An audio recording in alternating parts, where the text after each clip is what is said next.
জি, সুপ্রিয় সাংবাদিক ভাই বোনেরা, আপনাদেরকে আন্তরিক প্রীতি এবং শুভেচ্ছা জানাচ্ছি।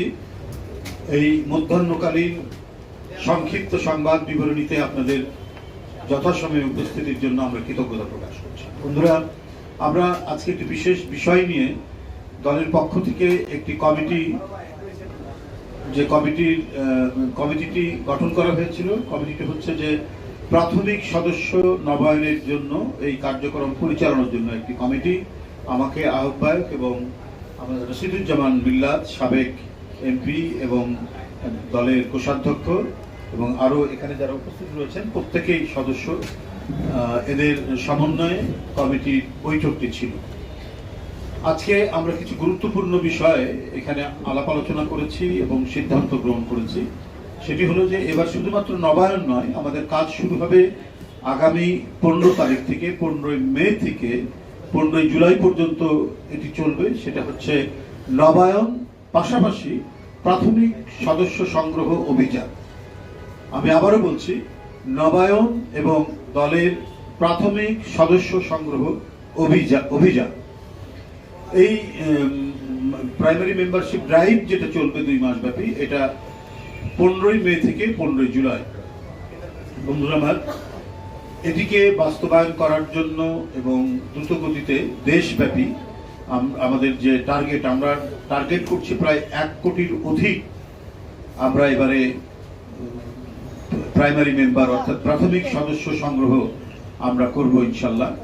তো সেই ক্ষেত্রে আমাদের যে কেন্দ্রীয় যে সাব কমিটিটা এখানে কাজ করছেন, বিশেষ কমিটিটা এখানে কাজ করছে, তারা এই বিষয়ে গুরুত্বপূর্ণ ভূমিকা রাখবেন বলে আমরা আশা রাখি। আপনারা জানেন যে বিগত আওয়ামী ফ্যাসিবাদী যে সময় গেছে, যে দুঃসময় গেছে, সেই দুঃসময়ে স্বাভাবিকভাবে কোনো রাজনৈতিক কার্যক্রম করা যায়নি। আপনারা দেখেছেন প্রায় দিনের পর দিন তারা প্রায় আমাদের এই দলীয় কার্যালয়ে আক্রমণ করেছে। আমাদের যে অফিসের প্রয়োজনীয় যে জিনিসপত্র থাকে, কম্পিউটার, টাইপরাইটার, ফ্যাক্স মেশিন ইত্যাদি তারা ভাঙচুর করেছে। এইভাবে দেশে একটি গণতন্ত্র প্রতিষ্ঠা এবং গণতন্ত্রের জন্য যে প্রতিষ্ঠানগুলো গড়ে ওঠে, বিশেষ করে পলিটিক্যাল পার্টিও তো একটা প্রতিষ্ঠান। পলিটিক্যাল পার্টি একটি সুষ্ঠু নিয়ম শৃঙ্খলার মধ্যে দিয়ে গড়ে ওঠে। সেই নিয়ম শৃঙ্খলাকে একেবারে পর্যুদস্ত করার জন্য এবং একচ্ছত্র একদলীয় দুঃশাসনকে কায়েম রাখার জন্য তারা বিরোধী দলগুলোর উপর মুহুর্মুহু আক্রমণ করেছে। দলীয় কার্যালয় কতবার যে তারা ভাঙচুর করেছে, থেকে তছনছ করেছে, আমাদের অফিসের ভেতরকার কম্পিউটার, বিভিন্ন দলিল, ফাইল সব রাস্তার মধ্যে ফেলে দিয়েছে। অনেক কিছু তারা এখান থেকে নিয়ে গেছে। তো সেই পরিস্থিতিতে আবারও নতুন করে পুনর্গঠন করা, রিঅর্গানাইজ করা আমাদের একটা কঠিন ব্যাপার, সেটা আমাদের করতে হচ্ছে। এবং সেই ক্ষেত্রে আমাদের দলের এই মুহূর্তে কত লোক আগ্রহী বিএনপি করার জন্য, সেটাও আমরা এই নতুন সদস্য সংগ্রহ যে অভিযান চলবে সেই অভিযানের মধ্যে আমরা সেটি জানতে পারবো। আপনারা জানেন যে জাতীয়তাবাদী শক্তির প্রতি মানুষের যে আশা আকাঙ্ক্ষা অত্যন্ত বেশি। তারা জাতীয়তাবাদের পতাকা তলে নিজের একটা ছায়া খুঁজে। স্বৈরাচারী আমলে অনেকেই দলের মেম্বার হওয়ার চেষ্টা করেও ভয় পেত যে আমি মেম্বার হওয়ার পর আমার বাসায় পুলিশ হানা দেয় কিনা, রাত্রে তার বাড়ি রেড করে কিনা, গ্রেফতার করে নিয়ে যায় কিনা। এরকম অনেকেই হয়েছে।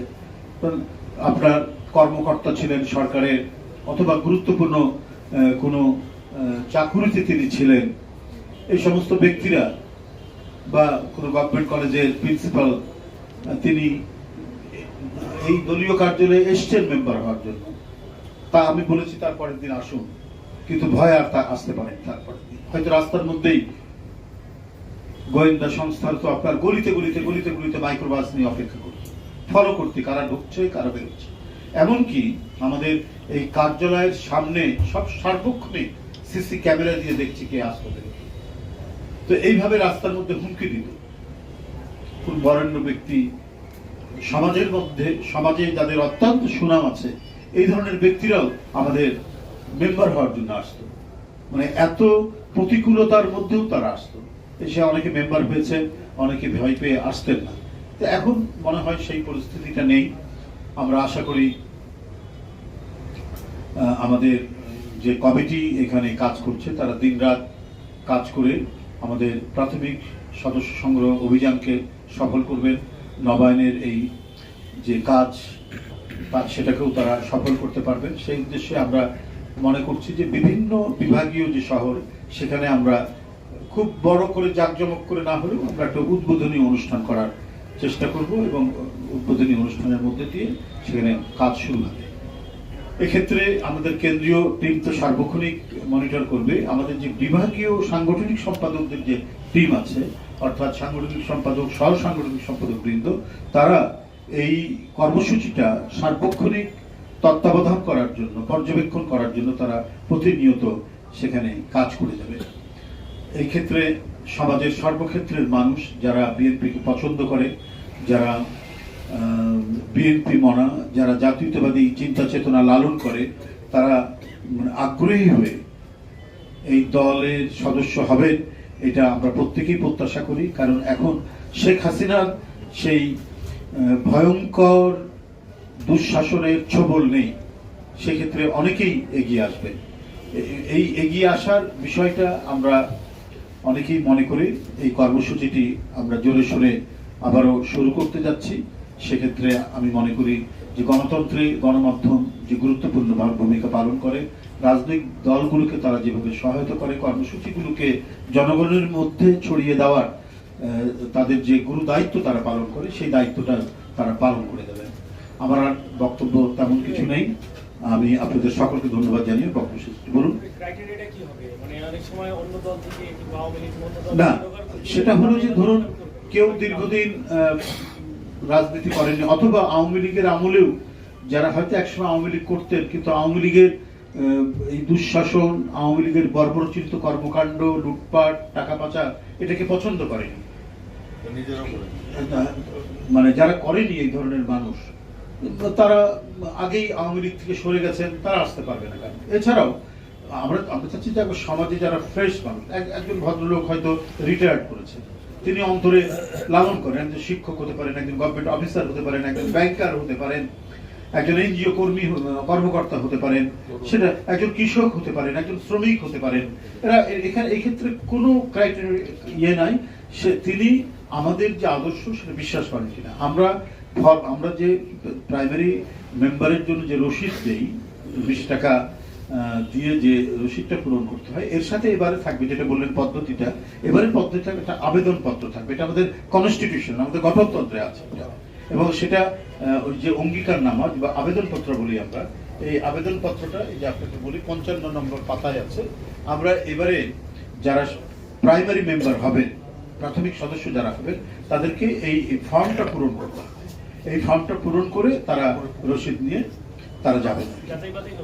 তারপর সেরকম হলে আমরা যাচাই বাছাই করবো। এটা আরো উদ্ধত নেতৃত্ব, আমাদের দলের সম্মানিত ভারপ্রাপ্ত চেয়ারম্যান, পার্টির মহাসচিব, ওনারা এই বিষয়ে আরো পরবর্তী কোনো নির্দেশ যোগ করতে হলে তারা দেবেন, সেটাকেও আমরা এর মধ্যে নিব।